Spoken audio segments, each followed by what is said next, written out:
주님의 은혜가 함께 하시기를 축복합니다. 오늘 갈라디아서 강의 10번째 시간입니다. 율법과 약속, 약속과 율법이라는 제목으로 말씀 나누도록 하겠습니다. 성경에는 하나님의 유업이라고 하는 것이 나옵니다. 이 유업이 무엇인가에 대해서는 뒷부분에 가서 살펴보기로 하고, 그 유업을 얻는 길이 무엇일까? 아브라함의 예로 들어서 갈라디아서에서 설명하죠. 구약의 아브라함은 유업을 그러니까 아브라함의 유업은 그 자녀였습니다. 그리고 가나안 땅이었습니다. 하나님께서 이삭과 가나안을 유업으로 주시겠다고 말씀하셨습니다. 그리고 그것을 믿음으로, 그 약속을 믿음으로 그 유업을 얻게 되었습니다. 우리가 어떻게 유업을 얻을 수 있는가? 갈라디아서에 보면 일정한 몇 가지 이렇게 대조해서 나타나는 것들이 있는데요. 우선 약속과 율법이라고 하는 게 대조되어 있습니다. 그리고 그 밑으로 또 믿음과 행위라고 하는 것을 대조해 놓기도 하고, 또 성령과 육체를 대조해 놓기도 합니다. 그리고 자유함과 노예됨, 종됨, 이런 것들을 대조해 볼 수 있습니다. 사실 갈라디아서를 잘 보면 우리 신앙이 무엇인지를 아주 잘 분명하게 명백하게 깨달을 수가 있습니다. 갈라디아서를 통해서 우리 믿음이 어떤 믿음이고 우리가 어떻게 신앙생활을 할 수 있는지 하는 것들을 분명하게 이해할 수 있는 그런 통로가 될 수 있습니다. 첫째, 오늘 그 본문을 통해서 세 가지를 살펴보려고 하는데, 첫째, 약속은 율법에 우선합니다. 한번 따라서 하십시오. 약속은 율법에 우선한다. 우리가 어떻게 하나님의 유업을 얻는가? 율법을 잘 지켜서인지 아니면 하나님의 약속을 믿음으로 얻는지, 이걸 다루고 있습니다. 그러니까 율법을 잘 지켜서 얻는 게 아니고 하나님의 약속을 믿음으로 얻는다는 거죠. 오랜 시간 동안 율법주의에 빠졌던 유대인들은 율법의 행위를 잘 지켜서 의롭게 될 수 있다고 생각했습니다. 그들의 의로움은 율법의 행위를 통해서 의롭게 될 수 있다고 보았던 것입니다. 그러니까 우리가 성경을 볼 때요, 어떤 산을 바라볼 때 이렇게 볼 수 있잖아요. 그 산을 멀리서 보면 숲을 봅니다. 그러나 가까이 가면 나무를 봐요. 근데 성경을 볼 때 이 두 가지를 같이 볼 수 있어야 돼요. 멀리서 숲을 바라보기도 하고 가까이서 나무를 보기도 하고. 그런데 성경에 그 전체적으로 이렇게 흘러가는 요소가 있는데, 그 숲이라고 할 수 있는 게 있는데, 그게 뭐냐면 바로 약속으로 유업을 얻는다는 그런 구속사적인 사건입니다. 구속사적인 관점입니다. 하나님께서 우주를 창조하셨고, 그리고 요한계시록에 보면 그 하나님께서 우주를 심판하실 것에 대하여 이렇게 획일적으로 이렇게 드러나 있는, 이렇게 구속사적인 사건, 펼쳐져 있는 사건이라고 말하고 있어요. 그래서 하나님의 약속을 오래전에 주셨어요. 그리고 그 약속에 기초하여 우리가 믿음으로 말미암아 구원을 얻을 것을 말하고 있어요. 그런데 율법주의로 돌아가면 무슨 일이 있느냐? 그러니까 율법주의에 빠졌던 유대인들은 그 숲 전체를 보는 게 아니라 그 중에 하나를 봤어요, 나무를. 그게 뭐냐? 율법이에요, 율법. 그래서 율법의 행위를 잘 지켜서 의롭게 될 수 있다고 생각했고요. 그리고 그러한 그 어떤 사고를 가지고 있었던 유대인 중에 기독교를 받아들인 사람들, 이 율법주의를 벗어나지 못하고 율법주의에 기초하여 신앙을 이해하고서 그렇게 초대교회를 혼돈시키는 자리로 이렇게 빠뜨려 버립니다. 이에 대해 바울 사도는 논리적으로 우리가 율법의 행위로냐 아니면 그 약속을 믿음으로 말미암아 얻어지는 것이냐라고 하는 것을 가르치고 있습니다. 우선 약속이 율법보다 430년이나 앞서서 주어졌다는 사실을 가르치고 있고요. 그래서 약속의 우선함을 기억할 필요가 있음을 말하고 있습니다. 15절부터 17절까지를 한번 읽어볼까요? 오늘 본문 시작. 형제들아, 내가 사람의 예대로 말하노니 사람의 언약이라도 정한 후에는 아무도 폐하거나 더하거나 하지 못하느니라. 이 약속들은 아브라함과 그 자손에게 말씀하신 것인데 여럿을 가리켜 그 자손들이라 하지 아니하고 오직 한 사람을 가리켜 내 자손이라 하셨으니 곧 그리스도라. 내가 이것을 말하노니 하나님께서 미리 정하신 언약을 430년 후에 생긴 율법이 폐기하지 못하고 그 약속을 헛되게 하지 못하리라. 여기 15절에 보니까 그런 사람의 예를 들잖아요. 사람과 사람의 약속도 절대 폐할 수 없다. 여기 사람과 사람의 약속이라는 단어는 유언이라는 말입니다. 헬라 원어를 보면 유언, 이미 확정된 유언장은 아무도 고칠 수 없어요. 그렇죠?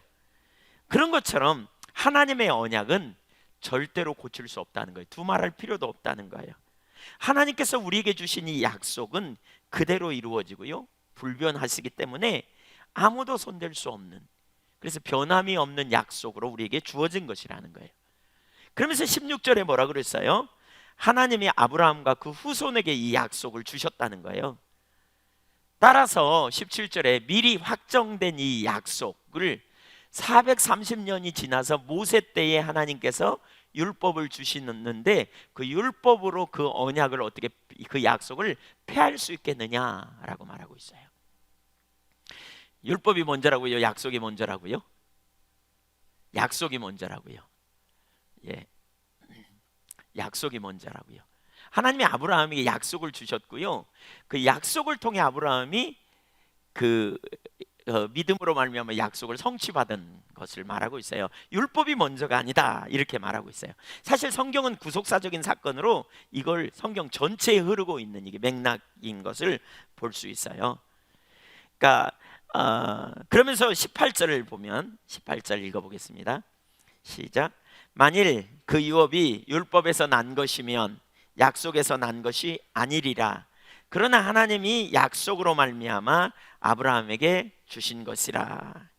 아브라함이 유업을 받은 것은 율법 때문이 아니었다 이렇게 말하죠. 실상 아브라함 때는 율법이 있었습니까? 없었습니다. 아브라함 때 율법이 없었습니다. 그러니까 아브라함이 약속으로 받은 것입니다. 우리가 지난번에 갈라디아서 3장에서도 그거 봤잖아요. 너희가 율법을 받은 것은 율법을 듣고 율법을 지켜서 행함으로 구원받은 거냐, 성령을 받은 거냐, 아니면 복음을 듣고 믿음으로냐라고 말했어요. 뭘로예요? 듣고 믿음으로 받았어요. 그러니까 갈라디아 지역에 율법이 이르기 전에 바울 사도가 복음을 전할 때에 그들이 복음을 듣고 믿음으로 말미암아 구원에 이르렀다 이렇게 말하고 있는 것이지요. 그래서 아브라함이 유업을 받은 것은 율법 때문이 아니었다는 거죠. 즉 하나님께서 아브라함에게 약속하셨고 그 약속을 이루시기 위해 죽은 것 같은 아브라함의 몸과 사라의 태를 다시 살리셨고 이로써 이삭이 태어나게 하셨다는 거예요. 그러니까 여러분 여기 아주 중요한 차이가 있어요. 아브라함이 율법을 지켜서 이렇게 약속을 받은 게 아니라는 거죠. 유업을 얻은 거. 아브라함에게 약속이 뭐라고요? 너에게 아들이 있을 거다 때가 되면. 그래서 얻은 아들이 이삭이에요. 그리고 이 땅을 너가 너의 후손에게 줄게라고 말했어요. 가나안이에요. 근데 그 약속을 아브라함이 받은 것은 자기가 열심히 노력했기 때문에 받은 게 아니라는 거예요. 그렇죠? 어떻게 해요? 하나님의 약속을 믿음으로 신뢰하여 받았다라고 말하고 있어요. 사실 이 율법을 지켜서 얻으려고 하는 것과 약속을 믿음으로 얻는 것에 차이가 있어요. 어떤 큰 차이가 있냐면, 하나의 큰 전환점이 있는데 어떤 전환점이 있냐면, 이 약속을 믿음으로 나아가는 데는요 하나님의 능력이 있어요. 한번 따라서 하실래요? 하나님의 능력은, 하나님의 약속은 하나님이 능력으로 뒷받침하신다. 그러니까 율법 행위로 의롭게 되려는 것과 약속을 믿음으로 나아가는 것에 차이가 있어요. 큰 차이가. 그것은 하나님이 능력으로 뒷받침하신다는 거예요. 하나님께서 때가 되면 아들을 낳으리라고 말씀하셨으나 그 아들이 속히 나오지 않았어요. 아들을 낳을 수 없었어요. 그러나 때가 참에 하나님께서 사라와 아브라함의 그 죽은 것 같은 몸을 통해서 하나님이 능력으로 역사하셔서 아들을 낳게 해 주셨다는 거예요. 이게 뭐냐? 약속을 믿음으로 얻게 된 거예요. 행위로가 아니에요. 그래서 우리가 염두에 둬야 될 게 있잖아요. 하나님의 능력이 그 일을 이루신다는 거예요.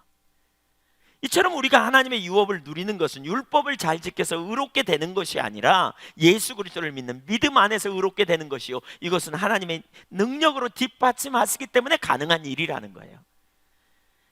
아무런 선함도 없는 우리, 마치 아브라함과 사라가 죽은 것 같은 상태에 있었던 것처럼, 그것이 우리의 모습이었다면 아브라함과 사라의 그러한 죽은 것 같은 몸을 다시 이제 회복시키시고 태문을 여신 것처럼 우리를 능력으로 의롭다 하시고 우리에게 영원한 생명을 주신 것이지요, 하나님의 능력으로. 그래서 이 약속에는 능력의 뒷받침이 있다는 거예요. 이것이 믿음으로 말미암는 의를 말하는 것이지요. 우리가 사실 아브라함의 자손이지요. 어떻게요? 믿음으로 의롭다함을 받은 조상이시고요, 아브라함이. 그래서 믿음으로 구원받은 자들은 아브라함의 자손이 되는 것이죠. 유대인들은 혈통으로 아브라함의 자손이라고 자부심을 가졌다면, 아브라함의 복이 우리에게 미치는 이유가 무엇이냐? 믿음으로 아브라함이 축복을 받은 것처럼 우리가 율법의 노력으로가 아니라 아브라함처럼 우리도 믿음으로 말미암아 아브라함의 복이 우리에게 동일하게 미치게 된다는 거죠. 그게 성경이 말하는 율법이 먼저가 아니라 약속이 먼저라는 말의 의미예요. 저와 여러분은 태어날 때부터 죄인이었잖아요. 지옥에 갈 수밖에 없는 죄인. 그런데 우리 모두가 어쩔 수 없는 죄인임에도 불구하고 우리 주 예수 그리스도를 하나님께서 보내셔서 십자가에 우리의 모든 죄를 담당케 하심으로 우리가 그 예수 그리스도를 믿음으로 영원한 유업을 누리는 삶으로 하나님께서 우리를 인도해 내셨다는 거죠. 그리스도 안에서 영원히 죽을 수밖에 없는 우리가 영원한 생명을 얻게 하고 아브라함의 축복을 누리는 삶으로 우리를 인도하셨다는 거예요. 예수님의 피 흘림으로 말미암아 우리가 죄 사함을 받게 되고 아브라함의 유업을 이을 자가 된 것이죠. 근데 그것이 뭘로요? 율법의 행위로요? 아니요, 약속을 믿음으로. 아멘. 성경이 이게 전체에 흐르는 구속사적인 관점이에요. 하나님의 약속을 믿음으로 우리가 의롭게 되는 것. 자, 그러면 여기서 한 가지 우리가 질문이 있어요. 율법을 왜 주셨냐는 거예요. 그러면 왜 430년에 지난 후에 율법을 하나님이 왜 주셨냐는 거예요. 우리가 의롭게 되는 것은 믿음으로고 우리가 유업을 얻는 것은 약속을 믿음으로 얻는 건데 왜 하나님께서 율법을 주셨느냐? 사실 이것 때문에 바울 사도가 굉장히 공격을 받았어요. 율법이 그럼 우리에게 아무 소용이 없냐? 그 당시 율법주의자들이, 유대인들이 그렇게 공격을 한 거죠. 왜 너희가 율법을 받은 것이 아무것도 아닌 것처럼 생각하느냐, 이렇게. 그래서 두 번째로 우리가 살펴볼 게 뭐냐? 율법의 기능입니다. 율법의 기능. 도대체 왜 율법이 왔는가? 하나님께서 왜 우리에게 율법을 주셨는가? 이것을 올바로 이해할 때요, 우리가 복음의 능력, 믿음의 중요성을 분명히 인식하게 됩니다. 첫째, 두 번째, 첫 번째입니다. 율법은 죄를 다루기 위한 것입니다. 한번 따라서 하실래요? 율법은 죄를 다루기 위한 것이다. 19절부터 21절까지 본문 읽겠습니다. 시작. 그런즉 율법은 무엇이냐? 범법함으로 더하여진 것이라. 천사들을 통하여 한 중보자의 손으로 베푸신 것인데 약속하신 자손이 오시기까지 있을 것이라. 그 중보자는 한 편만 위한 자가 아니나 하나님은 한 분이시니라. 그러면 율법이 하나님의 약속들과 반대되는 것이냐? 결코 그럴 수 없느니라. 만일 능히 살게 하는 율법을 주셨더라면 의가 반드시 율법으로 말미암았습니다. 아멘. 여기서 한 그 세 가지를 살펴보려고 하는데, 그러니까 첫째, 율법과 약속은 서로 대립하지 않습니다. 21절에 보면, 본문 21절 성경을 여러분 보십시오. 거기 보면 뭐라 그랬어요? 그러면 율법이 하나님의 약속들과 반대되는 것이냐? 결코 그럴 수 없다. 왜 율법을 주셨을까요? 율법이 하나님과 반대되냐? 절대로 그렇지 않아요. 그러니까 율법과 약속은 한 가지 목적을 가지고 있어요. 그런데 역할이 다르다는 거예요. 그러니까 여러분, 이 율법을 잘 이해해야 돼요. 그래야 우리가 복음의 능력을 알아요. 오늘 설교가 어려울 수도 있어요. 교리적인 설교이기 때문에. 근데 일부 예배는 잘 하나님 비춰가셨는데 오늘 2부 예배에도 큰 은혜로 하나님 잘 비춰주시기를 소원합니다. 예, 잘 이걸 깨달으면 사실 우리 삶에 능력이 있어요. 그러니까 율법은 죄인임을 그러니까 그러니까 한 가지 목적인데 그 뭐죠? 역할이 달라요. 뭐냐? 율법은 우리로 하여금 죄인임을 깨닫게 하는 것이고요. 약속은 그리스도 안에서 구원을 얻게 합니다. 그러니까 율법은 구원의 방법이 아니라 구원의 필요성을 깨닫게 해주는 것입니다.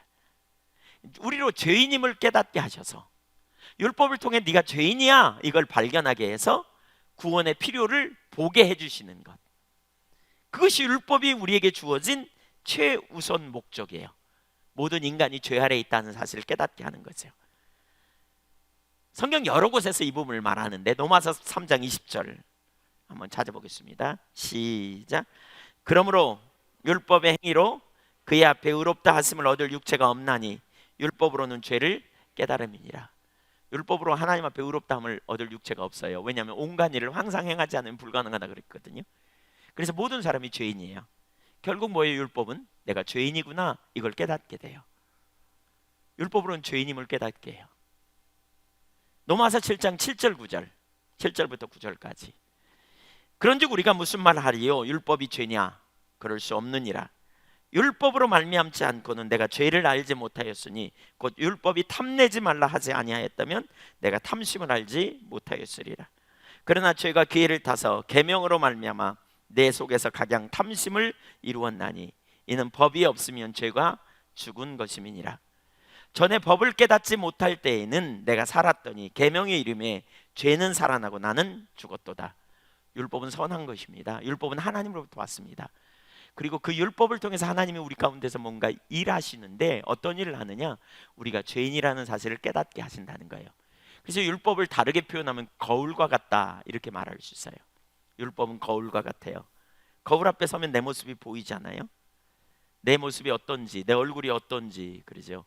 왜 여자분들이 밥 먹고 나면 화장하죠? 이렇게 또 돌아 앉아가지고 이렇게 하고 마지막으로 꼭 이걸 바르더라고요. 이거. 그 다음에 하죠. 뭐 문대고. 그러면 거울로 봐요. 잘 됐나 못 됐나 이렇게. 거울이 없으면 안 되니까 이게 잘못 칠해지니까 이렇게. 하나님께서 우리에게 율법과 같은 거울과 같은 율법을 주셨어요.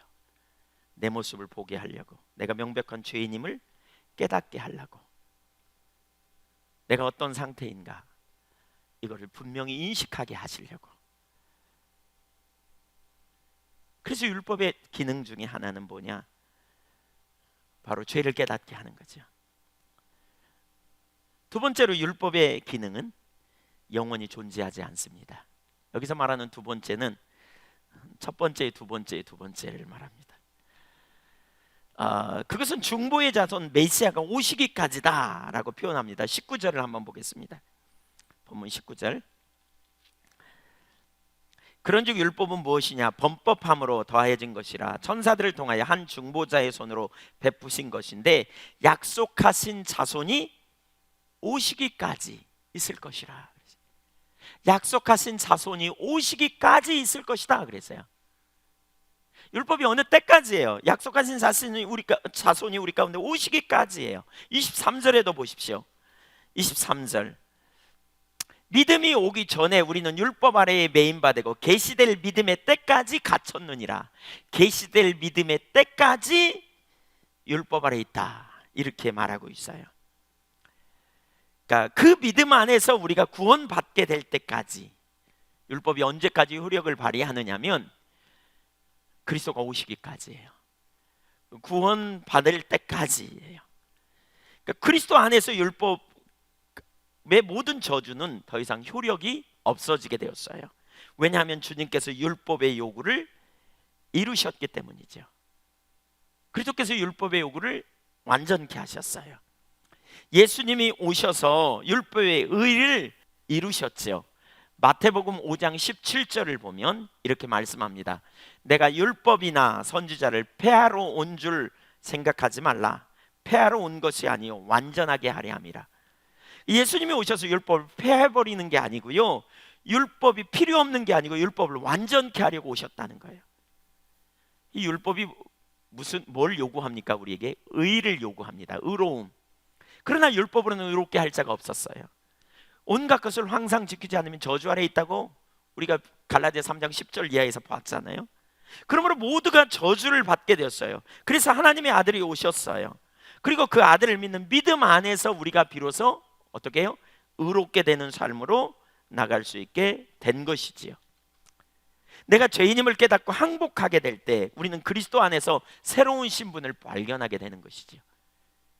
그래서 율법은 언제까지요? 내가 죄인임을 깨닫게 되기까지, 그리고 내가 항복하고 돌아서서 복음을 붙들기까지라는 거예요. 로마서 7장 24절에서 바울은 이 율법의 의롭게 되보려고 굉장히 씨름했습니다. 그러다가 마침내 이런 체험을 합니다. 오호라 나는 곤고한 사람이로다. 이 사망의 몸에서 누가 나를 건져내랴. 자신이 철저히 사망의 몸, 죽을 수밖에 없는 존재라는 사실을 인식하게 되었습니다. 하나님의 거룩한 임재에 비답해 얼마나 내가 죄인인가를 깨닫게 되었도다. 그리고는 그 다음에 그의 삶에 전환이 일어나요.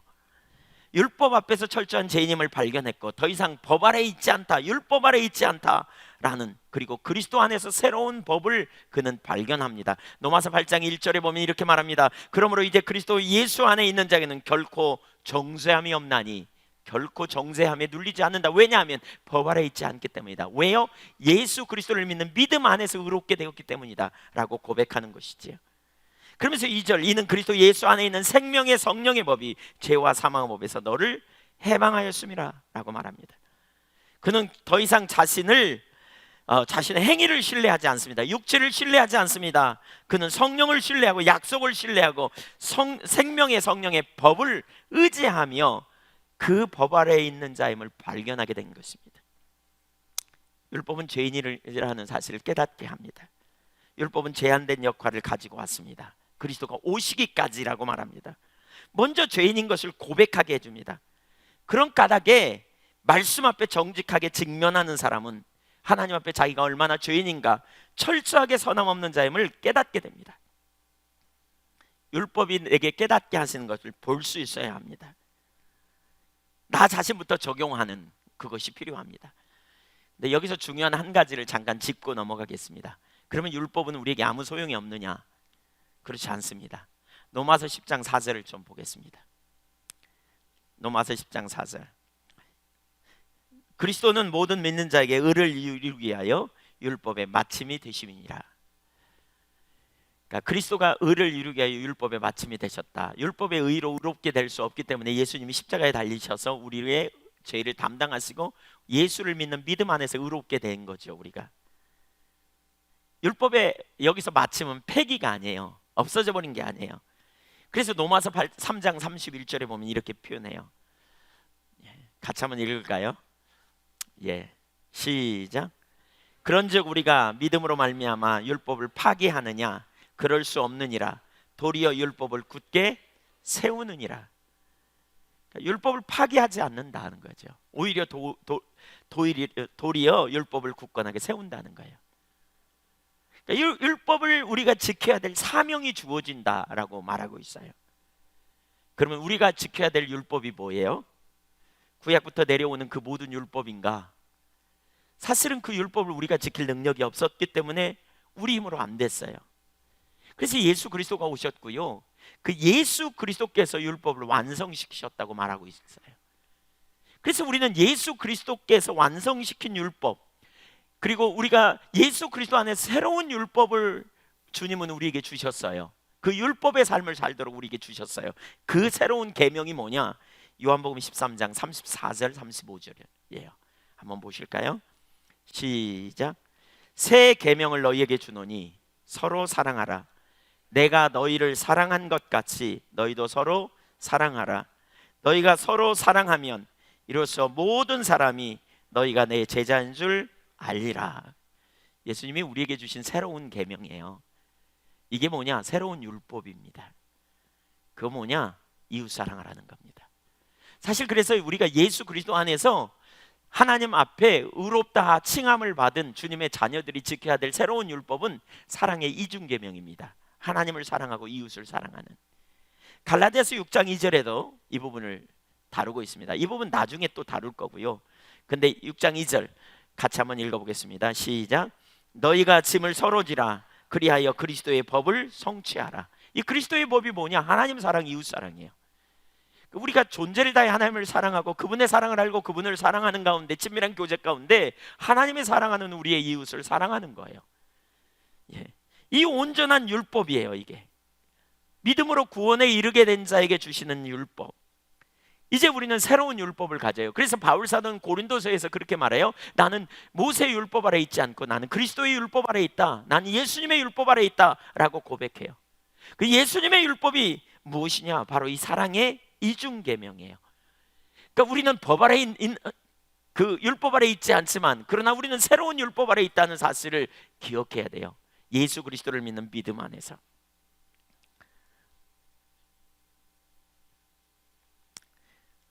율법은 자신이 죄인임을 깨닫게 해주시고요, 그리스도가 오기까지 우리를 구원해 오신 놀라운 사랑인 것을 우리는 기억할 필요가 있습니다.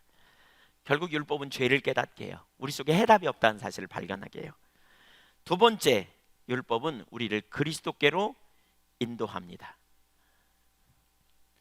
잠깐 요약하면 이렇습니다. 율법은 죄를 깨닫게 한다 그랬어요. 왜 예수님 하나님이 430년이 지난 다음에 율법을 보내셨느냐? 죄를 깨닫게 하려고. 근데 이 율법은 언제까지? 약속된 자손이 오기까지.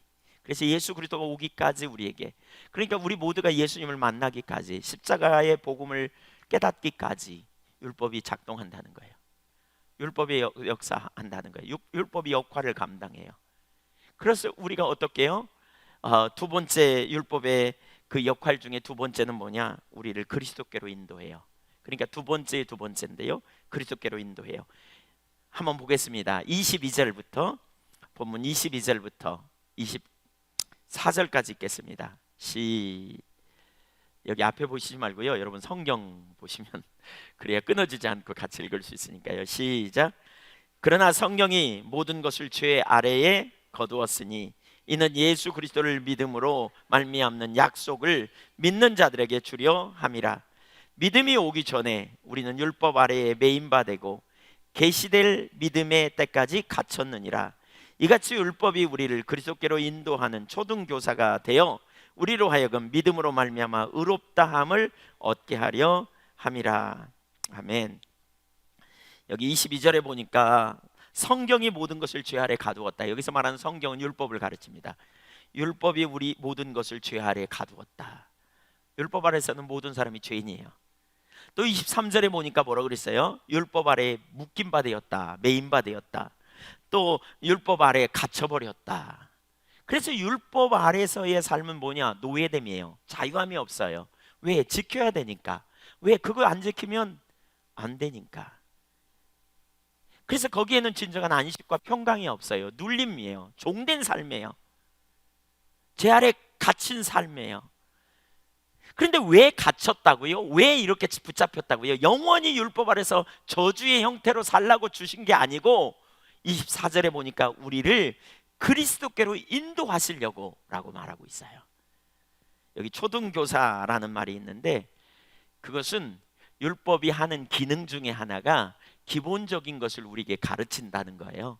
이 초등교사라는 말은 다음 주에 우리가 살펴보려고 합니다. 근데 기본적인 것들을 우리에게 가르쳐서 우리를 그리스도께로 나가게 한다는 거예요. 한마디로 말하면 율법이 우리 가운데 집중적으로 행함을 통해서 우리 자신이 선함이 없다는 사실을 깨닫고 내 스스로의 능력으로 할 수 없다는 사실을 발견하고 하나님의 아들 예수 그리스도의 보혈의 공로가 아니면 절대로 불가능하다는 사실을 인식하고 하나님을 의지하는 믿음의 자리로 돌아가게 된다는 거죠. 그래야만 근본적인 승리가 있음을 말하는 거예요. 율법의 기능 가운데 핵심은요, 바로 우리를 그리스도께로 인도하는 역할을 해요. 그래서 저는 교회에서 이 율법에 대해 더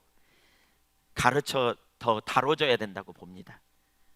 그래야만 율법을 깨닫고 율법에 정직하게 직면하면서 자기 속에 능력이 없음을 발견하게 돼요. 오늘날 복음에 감격이 없는 이유가 뭡니까?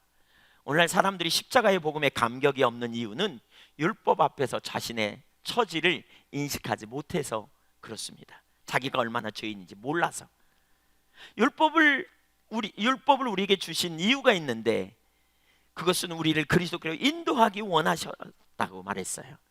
오늘날 문제 중에 하나는 죄의 문제를 다루고 있지 않기 때문에 우리가 얼마나 심각한 상태인가를 잘 모르는 데 있다는 것이죠. 제가 예양교회 초창기에 와가지고 22주 동안 연속해서 십자가의 복음을 전한 적이 있다 이렇게 말씀드렸어요. 22주 동안 시리즈로 십자가에 관한 설교를 하면 얼마나 참 안 다루는 영역 없이 다 다뤘으리라고 생각이 되시죠? 근데 보세요, 22주쯤 십자가에 대한 설교를 다뤘으면 사람들이 뒤집어질 줄 알았어요. 전환되고 변화될 거라고 생각했어요. 근데 22주 동안 다뤄도요, 사람들이 이렇게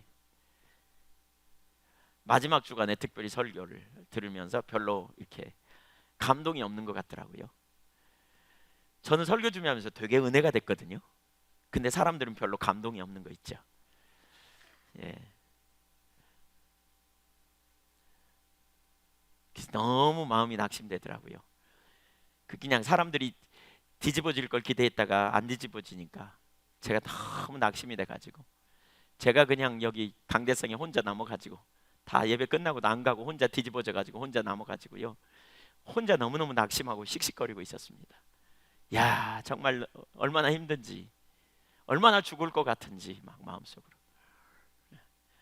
그때 하나님께서 갑자기 저에게 그런 깨달음을 주셨어요. 너희가 십자가의 감격, 구원의 감격이 없는 것은 십자가에서 무슨 일이 이루어졌는지 몰라서 그러는 게 아니라 너희가 십자가에 달릴 만큼 끔찍한 죄인이라는 사실이 이론이라서 그렇다. 십자가에 달릴 만큼 너희가 끔찍한 죄인이라는 사실이 단지 이론일 뿐이어서 그렇다. 제가 그 뒤에 부지런히 물어봤거든요. 사람들에게 다 선함이 없다고 말해요. 입술로는. 왜? 성경에 나오니까요. 근데 어떤 영역에서 선함 충만입니다. 그래가지고 그 영역을 누가 건들잖아요, 선함 없다고 혹시 말하잖아요, 그러면 뒤집어집니다. 또 설교를 통해서 또 말씀을 들으면서 선함 없다는 사실이 자꾸 드러나잖아요. 설교를 통해서 너 못됐어, 너 안 됐어, 네 속에 선함이 없어, 이걸 깨닫잖아요. 그럼 막 처음에는 은혜 받았다 그러다가 두 번, 세 번, 네 번 계속 들으면 나중에 힘들어합니다. 교회 다른 데 옮길까 막 이런 생각도 들고요. 또 그런 생각 안 하면 너무 막 자신이 비춰지면 나중에 무슨 생각을 하냐면 우울증 걸립니다. 아, 난 선함이 없어. 야, 나 같은 게 살아서 뭐해. 막 그래서 그냥 딴 생각이 막 이렇게 머릿속에 왔다 갔다 하는 일. 사실 진짜 선함이 없다면 선함 없는 모습을 볼 때마다 오히려 그래, 내가 그렇지, 그래서 하나님의 아들 예수님이 내게 필요했고 그 은혜가 없이 난 살 수 없는 자가 아닌가라고 말하면 나가야 되는데, 선함이 없음을 믿으십니까? 그러면 아멘 그래요. 근데 그 다음에 선함 없는 모습이 비춰지면 막 죽으려고 그러다가 설교를 통해 나를 치네 막 이랬었고요. 예. 사람들은 자신을 드러내는 걸 별로 안 좋아합니다. 어제 우리 우리 사역훈련 마치면서 나누는 가운데 우리 오행자 집사님이 저한테 그러더라고요. 요즘 설교를 저는 강하다고 생각했는데 요즘 설교보다 과거의 설교가 훨씬 강했다고. 그래서 무슨 얘기냐고 그랬더니 과거에 자기중심성을 다루면서 앉아 있기만 하면 자기가 못된 모습이 드러나가지고 죽을 뻔했다고. 우리가 얼마나 선함이 없는가를 보는. 사실 저는 이 시대에, 우리 시대에 참 문제 중에 하나가 그 문제라고 생각해요. 뭐냐? 죄의 문제를 다루지 않아요. 율법의 문제를 다루지 않아요. 하나님의 말씀으로 우리 자신을 직면하고 드러내는 문제를 다루지 않아요. 왜요? 사람들이 별로 안 좋아하거든요. 예레미야 시대처럼 죄의 문제를 깊이 다루지 않아요. 사실 예레미야 시대는 심판이 문 앞에 왔었거든요. 근데 그 시대에 죄의 문제를 다루지 않았어요. 예레미야 6장 13절 이하를 보면 이렇게 말합니다. 이는 그들이 가장 작은 자로부터 큰 자까지 다 탐욕을 부리며 선지자로부터 제사장까지 다 거짓을 행함이라. 그들이 내 백성의 상처를 가볍게 여기면서 말하기를 평강하다 평강하다 하나 평강이 없도다. 선지자와 제사장들이 다 거짓을 행했대요. 무슨 거짓이에요? 거짓의 내용이 뭐예요? 실상은 심각한데 평화야 평화야 잘 될 거야 잘 될 거야 라고 말해줘서 그들로 하여금 돌이키게 하지 못했다는 거예요. 실상은 너무너무 심각한데 아무렇지도 않은 것처럼 오히려 그들에게 듣기 좋은 메시지를 전하고 평안의 메시지를 전해가지고 잘 될 거다, 문제가 없을 거다, 너희가 이제 하나님이 너희를 돌보셔서 아무런 인생에 문제가 없을 거다 라고 말했다는 거예요. 왜 그럼 그들이 그렇게 했다고요? 탐심이 가득해. 탐욕을 추구해서. 그렇게 해야 사람들이 모이니까, 그렇게 해야 사람들이 편안해하니까, 사람들이 좋아하니까, 사람들이 듣기 좋아하는 메시지, 사람들이 편안해하는 메시지를 전하고 그렇게 증거하는 것이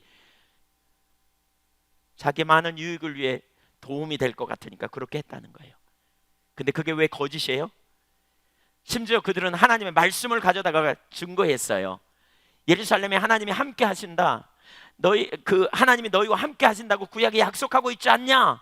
그래서 그 구절을 가져다가 얘기하는 거예요. 그렇기 때문에 거짓이라고 조금도 생각하지 않는 거죠. 문제는 뭐예요? 그들이 하나님을 지금 떠나 있어요. 하나님과 함께 할 때 하나님 샬롬이신 여호와 샬롬이신 그 하나님이 그들과 함께 하실 때 하나님의 생명이 그들 가운데 넘칠 때 평강이 있는데, 지금 그들이 하나님을 떠나, 하나님도 그들을 떠나버렸어요. 하나님의 임재 가운데 그들이 멀리 떠나 있는데 하나님의 생명이 그들 가운데 있을 리가 없는데 하나님께서 그들에게 샬롬, 평화라 평화라 잘 될 거라 라고 말했다고 선지자들이 그렇게 거짓된 예언을 했다는 거예요.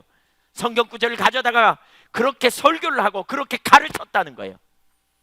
실상은 돌이켜야 될 사람들이 위로를 받고 안식을 받고 잘 될 거다, 이제 아무 문제 없을 거다, 내 인생은 이제 잘 돌아갈 거다 라고 하는 설교를 듣고 돌아가면서 돌이키기는커녕 평안을 느끼며 위로를 받았다고 생각하며 크게 은혜를 경험했다고 생각하며 나아간다는 거예요. 그걸 두고 뭐라 그러냐? 거짓이라 이렇게 말하고 있어요. 오늘날 이 시대에 십자가의 능력이 가리우는 이유가 바로 여기 있다고 생각해요. 저는 오늘날 너무나 많은 사람은 위로의 메시지를 원하고 평강의 메시지를 원하고 교회 안에서 자기의 그 두려운 마음을 평화롭게 해주는 그런 메시지를 듣고 싶어 합니다, 많은 사람들이. 그러나 성경은 율법을 통하여 자신을 저울질해보지 않고서는 약속의 참 의미를 알지 못한다고 가르치고 있습니다. 십자가가 왜 우리에게 필요한지 알지 못한다고 말합니다. 여러분, 십자가는 어떤 형벌입니까? 저주의 형벌입니다. 십자가는요, 피를 말리는 죽음입니다. 인간이 바라는 죽음 중에 하나가, 그 복 중에 하나가 죽는 복을 타고 나면 좋겠다 이러잖아요. 근데 그 죽는 복이 가장 없는 죽음이 십자가의 죽음입니다. 한번 생각해 보세요. 살아있는 사람에게 양손과 발에 못을 박아놓고요, 매달아 놓는 거예요. 물도 주지 않고 먹을 것도 주지 않고 피를 줄줄 흘리면서 이 피가 빠져나가기까지 거기서 말라 비틀어져 죽어요. 그게 십자가의 저주의 형벌이에요. 그 저주의 형벌에 원래 누가 달려야 됩니까? 원래 누가 달려야 되냐고요? 내가 달려야 돼요. 그런데 하나님의 아들 예수님이 나의 죄를 담당하시고 달려 죽으셨어요. 문제는 이거예요. 그 예수님이 나를 위해 달려 죽으신 십자가의 감격과 구원의 그 능력을 전혀 모르는 이유는 내가 그만큼 죄인이라는 사실이 이론이라서 그래요. 그래서 율법을 통해 하나님은 우리가 얼마나 죄인인가를 깨닫게 해주시는 거죠. 우리 속에 얼마나 선함이 없는가를 발견하게 하시는 것이지요. 그러므로 율법을 통과해야 돼요. 그런데 너무나 많은 사람들이 율법을 우회해버립니다. 율법을 통과하지 않고 율법을 돌아서 십자가의 복음을 듣지만 자기가 선함이 없다는 사실을 전혀 모르기 때문에, 자기가 얼마나 끔찍한 죄인인가를 전혀 모르기 때문에 십자가의 감격은 이론일 뿐이고 십자가의 능력이 얼마나 크고 놀라운 능력인가를 깨닫지 못하게 된다는 거예요. 율법을 통해서 그리스도께로 인도되어야 합니다. 그러나 거짓 평화의 메시지를 원하고 그것을 전할 때 법 아래서, 율법 아래서 자신의 실상이 어떤 존재인지를 깨닫지 못하게 되는 것입니다. 오늘 십자가 복음이 능력이 없는 이유가 바로 여기 있습니다. 구원의 감격이 없는 이유가 여기 있습니다. 성경이 말하는 대로 자신을 이해하지 못하기 때문입니다. 내가 누구인지 실상을 적나라하게 보는 일이 일어나야 합니다. 율법을 무시하고 삭제해버리고 복음의 능력을 절대로 알 수가 없습니다. 성경은 돼지에게 진주를 던지지 말라고 말합니다. 여러분, 돼지에게 진주를 던지면요, 먹을 것 주면 꿀꿀거리고 달라들어서 그냥 기쁘게 받아먹지만요, 돼지에게 진주를 던지면 자기를 해치려고 하는 줄 알고요 달라듭니다. 자기가 얼만큼 죄인인 줄 알지 못하면 복음의 능력을 전혀 모릅니다. 복음이 얼마나 놀라운 진주인지를 몰라요. 복음을 깨닫지 못하기 때문에 그래요. 율법 앞에서 자신의 실상을 철저히 인식하는 그 일이 우리 가운데 되어져야 합니다. 자신을 율법 앞에서 솔직히 보지 아니하면 복음 속에 있는 그 약속의 능력, 믿음의 능력이 무엇인지를 깨닫지 못하게 됩니다. 여러분, 날이 어두울수록 달은 밝게 빛납니다. 햇빛이 있을 때 달은 빛나지 않습니다. 깜깜한 어둠 속에서 별빛을 볼 수 있습니다. 율법 앞에서 내 모습이 보여야 복음의 밝은 빛을 알 수 있습니다. 율법 앞에서 정죄받고 저주받은 죄인임을 우리가 철저히 인식하게 될 때 그리스도의 십자가가 얼마나 우리에게 놀라운 감격이며 기쁨이며, 그리고 십자가만이 유일한 하나님의 구원을 위한 처방인 것을 우리가 발견하게 되는 것입니다. 율법 앞에서 지옥의 정죄감을 알게 될 때 약속의 복음, 구원의 복음을 믿는 것이 얼마나 놀라운가를 우리가 깨닫게 되는 것입니다. 그래서 우리는 율법 앞에 정직하게 직면해야 돼요. 개인적으로 제가 자기중심성을 많이 다루는 이유가 거기 있습니다.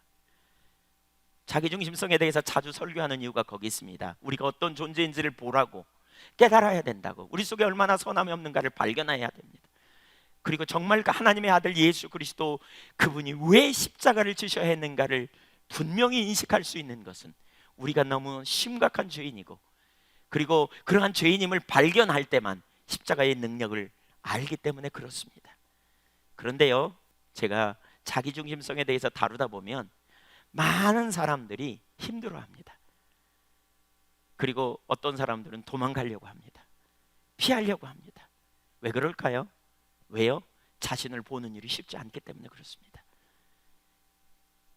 그러나 율법을 우리에게 주신 이유가 무엇인지를 기억하십시오.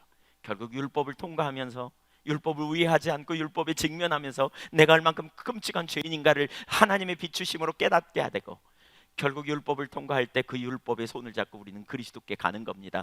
그래서 하나님의 아들 예수, 그분이 나를 위해 십자가에 달려 죽으시고 그 아들의 공로로만 내가 의롭게 되었구나. 그리고 우리는 그 구원의 감격과 기쁨을 알게 되고요, 그 감격 앞에 서게 되는 것입니다.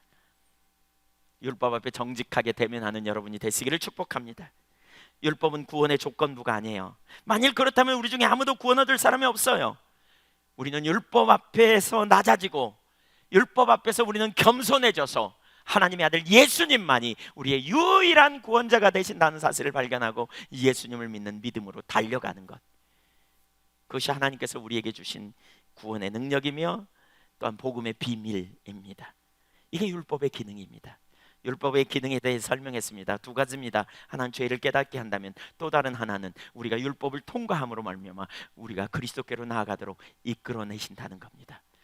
그 중에 그러한 사실을 깨달을 때 우리가 염두에 둬야 될 게 있어요. 바로 그 율법이 저와 여러분에게 죄를 지적한다는 거예요. 드러낸다는 거예요. 이게 네 모습이야, 이게 너의 실상이야, 너는 허물과 죄로 죽었던 자야. 여러분, 그걸 비춰주실 때마다, 깨닫게 하실 때마다 피하고 변호하지 마십시오. 우리 안에 변호사의 본성이 있습니다. 변호하려는, 합리화하려는, 그때마다 그렇습니다 하나님, 이게 바로 접니다.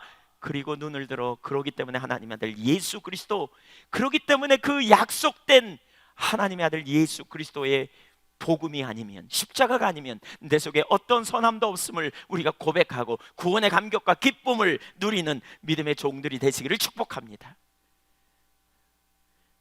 정직하십시오.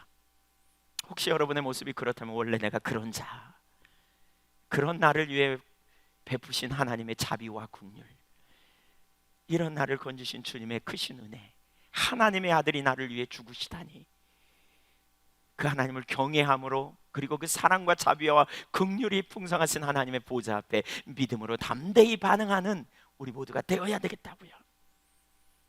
세 번째, 믿음으로 그리스도 안에 있는 존재. 이게 참 중요합니다. 이제 우리는 약속의 삶이 무엇인지를 넘어갑니다. 두 가지를 볼 수 있습니다. 첫 번째, 새로운 신분, 새로운 관점. 두 번째는 그리스도 안에 있는 유업. 이 두 가지를 살펴보려고 합니다. 먼저 첫째, 새로운 신분, 새로운 관점입니다. 23절부터 28절까지를 보겠는데요. 23절부터 28절까지는 그 두 단락으로 나누어집니다. 우선 23절부터 24절을 먼저 보겠습니다. 믿음이 오기 전에 우리는 율법 아래에 매인바되고 계시될 믿음의 때까지 갇혔느니라. 이같이 율법이 우리를 그리스도께로 인도하는 초등교사가 되어 우리로 하여금 믿음으로 말미암아 의롭다함을 얻게 하려 함이라. 여기 중요한 단어가 있죠. 23절에 뭐라 그러냐? 믿음이 오기 전에는 그랬어요. 그러니까 믿음이 오기 전에는 이라는 단어. 그 다음에 26절을 보실래요? 25절 시작. 믿음이 온 후로는 우리가 초등교사 아래 있지 아니하도다. 그러니까 믿음이 오기 전과 후에 갈림길이 있어요. 뭐예요? 믿음이 오기 전에는 어떤 삶? 율법 아래 있다는 거예요. 자기 행위로 의롭게 되려는 자리에 산다는 거예요.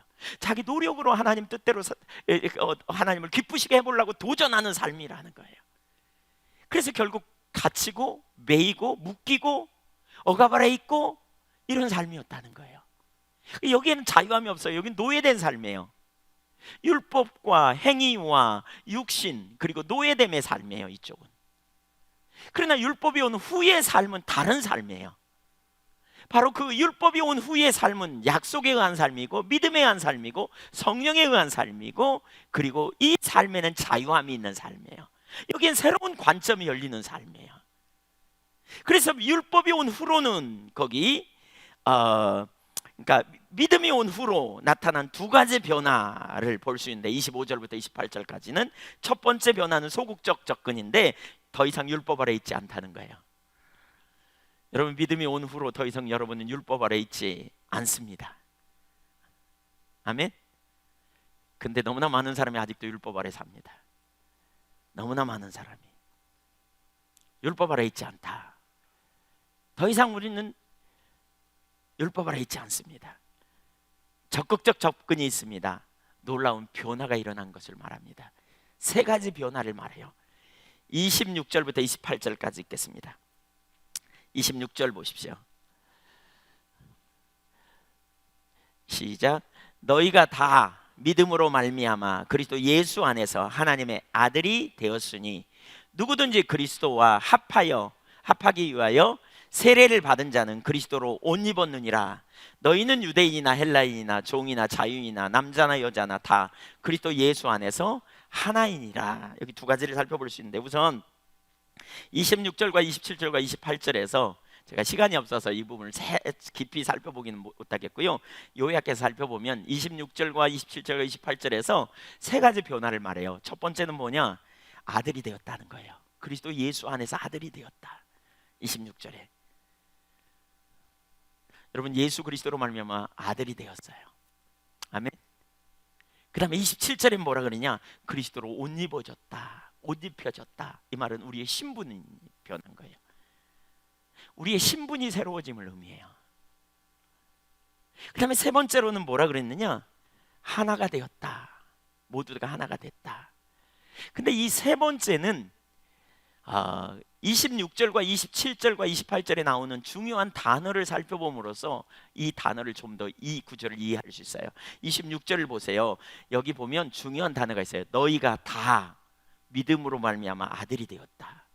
예외 없이 모든 사람이 믿음으로 말미암아, 그러니까 믿는 사람은 다 아들이 되었다라고 말하고 있어요.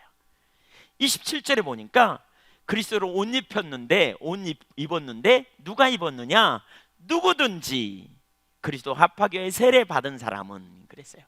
그러니까 예수 믿는 사람은, 믿음에 기초한 사람은 누구든지 아무도 예외 없이 이렇게 말하고 있어요. 근데 그러면서 뭐라 했냐? 누구든지 다, 너희는 다 이렇게 말하면서 28절에 뭐라 그랬냐면 그래서 하나라는 거예요. 그래서 하나. 엄청난 이건 선언입니다. 사실 너희는 유대인이나 헬라인이나 종이나 자유인이나 남자나 여자나 다 그리스도 예수 안에서 하나이니라. 사람을 외모로 취하지 않는다는 거죠. 사람을 돈으로 취하지 않는다는 거죠. 사람을 그 사람이 가진 명예로 취하지 않는다는 거죠. 그 사람의 그 남자냐 여자냐 이거가 아니에요. 그 사람의 신분이 아니에요. 종이냐 상전이냐 이게 아니에요. 이방인이냐 유대인이냐 이게 아니에요. 누구나 다 약속을 믿음으로 말미암아 의롭게 되었고 하나님의 자녀가 되었고 그리스도로 옷 입혀졌기 때문에 모든 사람이 다 차별이 없다는 거예요. 그 당시에 예수님 믿을 당시에 그 초대교회 이 당시에 유대인들은 대단한 선민의식을 가지고 있었어요. 그래서 차별이 없다 이 말은 굉장한 전환이 일어난 거예요. 사실 오늘날 차별이 없는 것 같지만 오늘날 우리 가지고 있는 가치관 속에 율법주의적인 가치관이 있기 때문에요, 우리가 육체를 가지고 사람을 판단하는 게 우리 가운데 얼마나 많은지 모릅니다. 얼마나 많이 있는지 모릅니다. 우리도 모르는 순간 외모로 사람을 판단하고요, 소유로 판단하고요, 그 사람의 가진 여부로 판단하고요, 직분으로 판단하고요, 직업으로 판단하고요. 이게 오늘날 우리 가운데도 여전히 팽배되어 있습니다. 그러나 여러분 기억하십시오. 우리가 그리스도 안에서 진정한 서로 사랑하고 서로 섬기고 서로 하나 되는 그 비결은 바로 우리 모두가 다 그리스도 예수로 옷 입고 그리스도 예수 안에서 자녀가 되었기 때문이라는 거예요. 차별이 없어요. 주님 안에서. 아멘. 믿음으로 말미암아 그리스도 예수 안에서, 여기 놀라운 새로운 신분을 말하죠. 하나님의 아들 그리스도로 옷 입었다. 사실 이 관점이 우리 가운데 열려야 돼요. 누가복음 15장 탕자의 비유 아시잖아요. 탕자의 비유에 보면 세 사람의 이야기가 나옵니다. 아버지와 큰아들과 작은아들. 여기서 주인공은 막내라고 생각할 수 있어요. 막내는 아버지의 유산을 받아 독립하려고 아버지에게 불효하면서 떠납니다. 재산을 받아가지고 돌아가시기도 전에 내 유산 주세요 그래가지고 나가가지고, 그래서 허락받았다고 다 쓰고는 죽을 지경이 되니까 돌아옵니다. 근데 이 아들이 돌아오면서 그 집안에 이렇게 어떤 그 소동이 좀 일어나지요. 사실 그 탕자를 바라보는 눈이 어떤 관점이어야 되는가를 우리가 생각해 봐야 돼요. 율법의 눈으로 본다면 탕자는 죽일 놈입니다. 탕자는 죄인 중에 죄인입니다. 그러나 아버지는 다른 눈으로 봤습니다.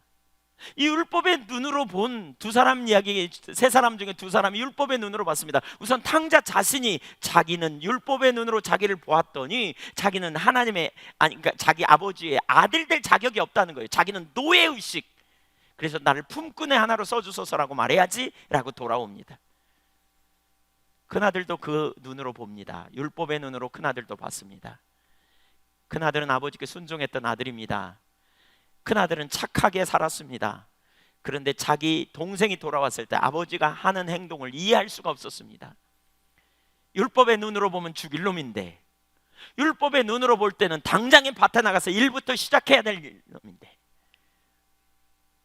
그러한 죄인 중에 죄인을 아버지가 사랑으로 그를 위해 잔치를 배설해주고 그를 위해 좋은 옷을 내어다 입히고 살찐 송아지를 잡는다는 것을 도저히 이해할 수가 없었습니다. 어떻게 이런 일을 할 수 있는가? 율법의 눈으로 보면 이해가 안 되는 것이지요. 율법의 눈으로 보면 이해가 안 돼요. 그러면서 율법의 눈으로 아버지를 향해 이렇게 말합니다. 아버지 나를 위해서, 내가 이렇게 아버지께 충성했는데 나를 위해서는 염소 새끼 한 마리를 잡아 내 친구들하고 먹으라고 주시지도 않아놓고 어떻게 저 죄인에게, 어떻게 저 죽일 놈에게 그런 자비와 긍휼을 베푸실 수 있습니까? 사실 아버지가 그러시잖아요. 내 것이 다 네 거였는데 네 맘대로 하면 됐는데 왜 지금까지 안 했냐 그러시잖아요. 그러면서 뭐라 그래요? 이 내 아들은 죽었다가 살아난 아들이다 그래요. 사랑의 눈으로 보니까 죽일 놈이 아니고 사랑스러운 아들이에요. 자비와 긍휼의 눈으로 보니까, 은혜의 눈으로 보니까 그는 한없이 사랑스러운 아들로 보인 거예요. 우리는 교회에서 이 눈이 필요합니다.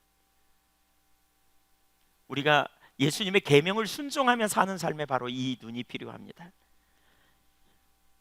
우리 자신을 바라볼 때도 그렇고 우리 환경을 바라볼 때도 그렇고 우리가 율법의 눈으로 바라보면 기쁨이 없습니다. 감사도 없습니다. 감격도 없습니다. 정죄, 심판, 비판만 있습니다. 우리가 그렇게 열심히 충성하고 하나님 뜻대로 살려고 그러는데 하나님은 어떻게 나에게 은혜도 별로 안 주시는 것 같고 원망과 불평만, 쓴뿌리만 우리 가운데 가득할 수 있습니다. 특별히 하나님께서 우리를 인도하실 때 우리가 의도하신 길과 다르게 우리를 인도하시는 경향이 있잖아요. 왜 우리를 빚어가시려고. 그러다 보니까 원망, 불평, 쓴뿌리가 우리 가운데 가득할 수 있습니다. 율법의 눈으로 보면 이해할 수 없습니다. 하나님을. 우리 자신을 율법의 눈으로 보면 하나님 앞에 내놓을 수 없습니다. 죄책감, 정죄감에 우리는 빠져 더 이상 하나님의 보좌 앞에 나갈 수 없는 인생입니다.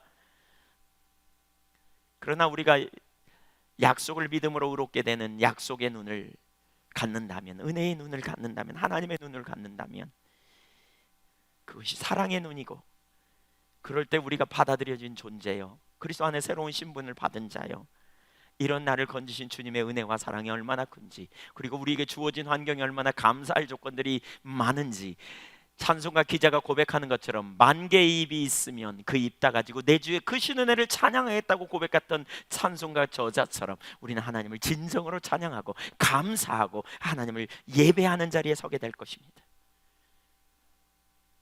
율법의 눈을 가지면 귀한 것을 귀한 줄 모릅니다. 하나님의 은혜로 주신 것들이 귀한 것임 전혀 알지 못합니다. 그래서 원망하고 불평합니다.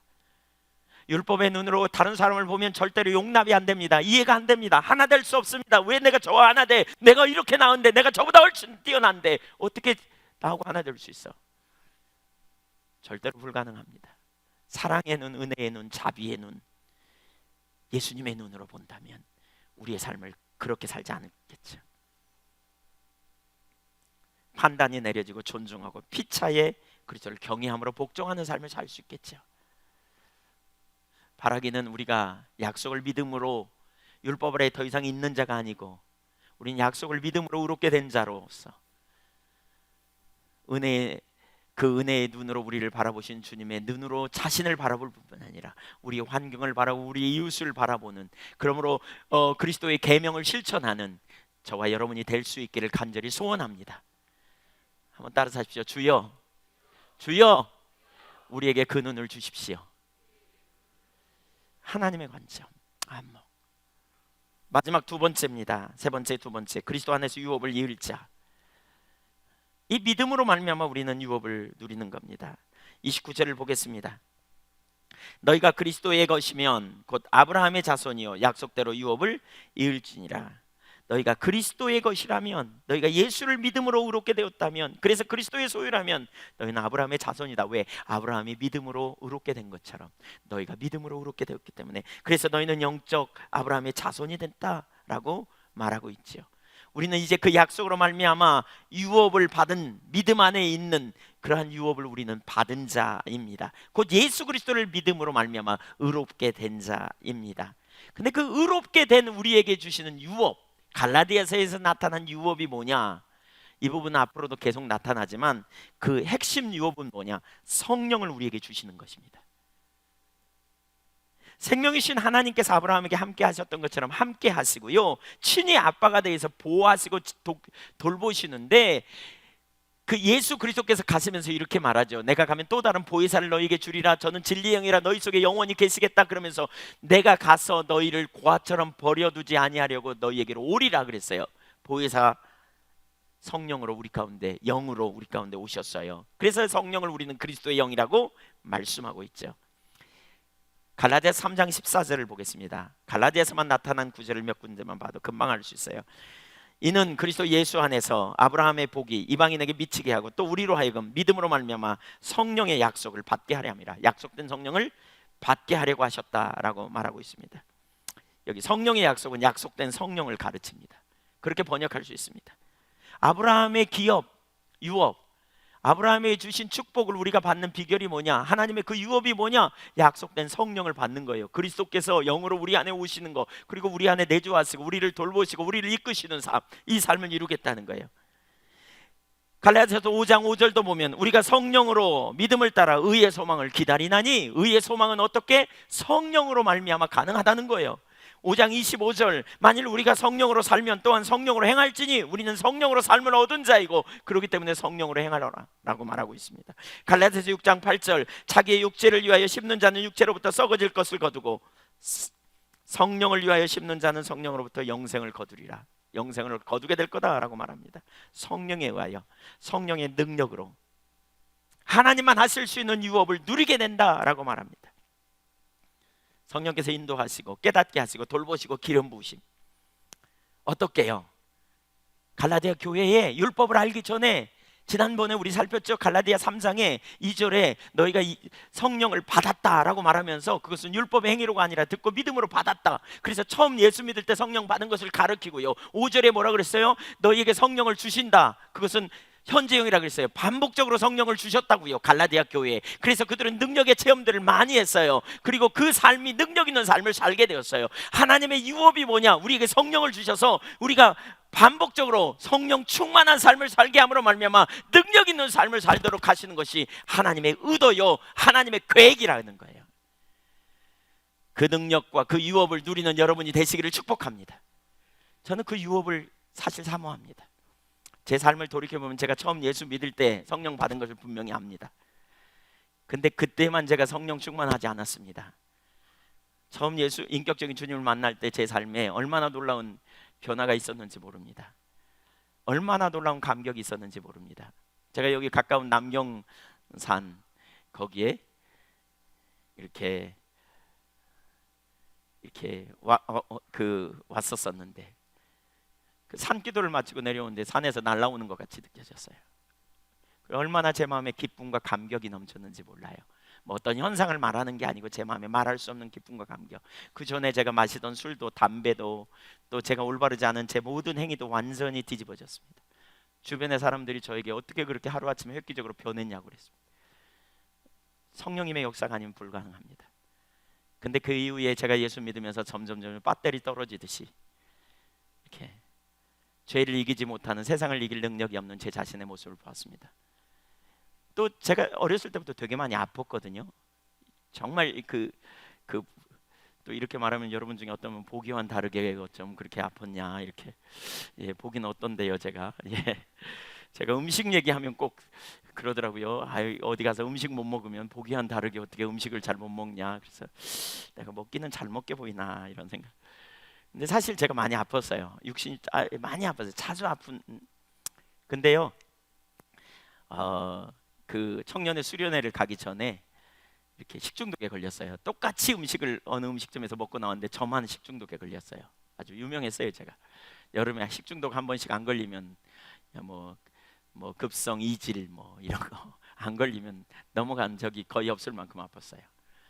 근데 제 마음에 이렇게 몸이 아파도 수련회 가면 뭔가 하나님 치유하실 것 같다는 마음이 있었어요. 그래서 위아래로 하도 쏟아내가지고 힘이 하나도 없는데 그냥 갔습니다.